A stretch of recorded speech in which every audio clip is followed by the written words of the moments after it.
Bro இப்போ வந்து பார்த்தீங்கன்னா, நம்ம பார்த்தது எல்லாமே கோழி பண்ணைக்கு, ஆடு மாடு ஷெட்டு மட்டும் தான் நம்ம பார்த்துருப்போம். இப்போ வந்து பார்க்க போகிறது வந்து பார்த்தீங்கன்னா, நம்ம தண்ணி குட்டை இருக்குது இல்லைங்களா? அது வந்து பார்த்தீங்கன்னா, பாசம் பிடிக்காம இருக்கிறதுக்காக நம்ம ஷீட்டை வச்சு மேலே ஒரு ஷெட்டு மாரி கவர் பண்ணியிருக்கிறாங்க. அது வந்து பார்த்தீங்கன்னா, இப்போ சூரிய வெளிச்சம் உள்ள பட்டாவே வந்து பார்த்தீங்கன்னா, பாசம் பிடிக்கும். அப்போ கண்டிப்பா. வந்து சொட்டு நீர் பாசனத்துக்கு நம்ம தண்ணி டேரெக்டாக எடுத்துக்கிட்டோம்னா, அந்த ஹோல்ஸில் வந்து பார்த்திங்கன்னா, நம்ம அந்த பாசம் போய் அடைச்சிக்கும். அந்த ஒரு டிஸ்டர்பன்ஸ் இருக்கக்கூடாது. டேரெக்டாக வந்து வயலுக்கு வந்து பாய்ச்சணும் அப்படிங்கிறதுக்காக நம்ம ஷீட்டை மேலே போட்டு கவர் பண்ணியிருக்கிறாங்க. அது மட்டும் இல்லாமல் பார்த்திங்கன்னா, மேலே வந்து இப்போ இதை போடுறதுனால வாட்டரும் எவாபரேட் ஆகாது. அண்ட் வந்து நமக்கு சூரிய வெளிச்சம் படாமல் இருக்கிறதுனால நமக்கு உள்ள பாசம் பிடிக்காது. நம்ம அப்பப்போ நம்ம க்ளீன் பண்ணணும். அதை இப்போ சொட்டு நீர் ஓசையில் வந்து நமக்கு அடைச்சிச்சு அப்படிங்கிற ஒரு கம்ப்ளைண்ட் நமக்கு வராதுங்க இப்போ. ஓகே. இப்போ நம்மகிட்ட வந்து பார்த்திங்கன்னா, இந்த 40க்கு 50 இது போட்டிருக்காரு. சைஸுங்களா? சைஸுங்க. இதுக்கு வந்து பார்த்தீங்கன்னா, மொத்தமாவே அவர் ஒரு 96 கிலோ ஷீட் வாங்கினாரு. சரிங்க. இப்போ இது வந்து பார்த்தீங்கன்னா, அதே மாதிரி இவர் ஹெவி ஆங்கிள்லாம் கூட கிடையாதுங்க.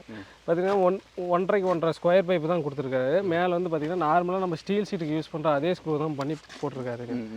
இப்போ நமக்கு வந்து பார்த்தீங்கன்னா, அங்கே உள்ள நீங்கள் பார்த்தீங்கன்னா தெரியும், தண்ணி தொட்டி தான். தண்ணி தொட்டி தான். நம்ம தண்ணி உள்ளே ஊற்றிட்டுருக்கு. பாசம் பிடிக்காது. நீங்கள் பாருங்கள் உள்ளே பார்த்தீங்கன்னா, எல்லாமே எவ்வளோ கிளியராக இருக்குது அப்படிங்கிறது உங்களுக்கு தெரியும். ஸோ சொட்டு நீர் பாசனம் வைக்கிறவங்களுக்கு வந்து இந்த ஐடியா பெட்டராக இருக்கும். ஆமாங்க ப்ரோ. இது வந்து நமக்கு பெட்டராக இருக்கும். நமக்கு வந்து இப்போ வந்து பார்த்திங்கன்னா, நமக்கு எந்த ஒரு டிஸ்டர்பன்ஸும் இருக்காதுங்க. டேரெக்டாக நம்ம மோட்டர் எடுத்து விட்டால் நமக்கு தண்ணி வந்து பாசம் அடைக்காது. அதை நம்ம வந்து போய் அப்பப்போ சரியாக பாயுதா, தண்ணி பாய்ச்சல் போகுதா இல்லையான்னு நம்ம பார்க்கணுங்கிற அவசியம் கிடையாது. பச்சை நெட்டு, க்ரீன் நெட் வாங்கி போட்டிங்கனாலோ இல்லை தார்பாய் போட்டிங்கனாலோ ஒரு 2 வருஷத்தில் உங்களுக்கு டேமேஜ் ஆக ஆரம்பிச்சிடும். இப்போ ஒரு ஹெவி காற்றடிச்சினாலும் உங்களுக்கு அது பிரிஞ்சிட்டு போயிருங்க. இது நம்ம ஷீட் வந்து பார்த்திங்கன்னா, நம்ம போட்டு இது மாதிரி ஸ்க்ரூ பண்ணிட்டோம்னா 10 இயர்ஸ் வாரண்டியோடு நம்ம தரோம்.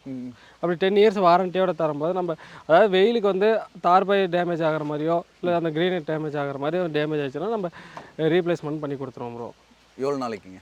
10 இயர்ஸ் வாரண்டி ப்ரோ. 10 இயர்ஸ் வரைக்கும் நம்மளுக்கு வந்து அதே வந்து நம்ம பார்த்தீங்கன்னா, நம்ம சொல்கிற ஃபார்மேட்டில் அவங்க ஸ்க்ரூ பண்ணணும்.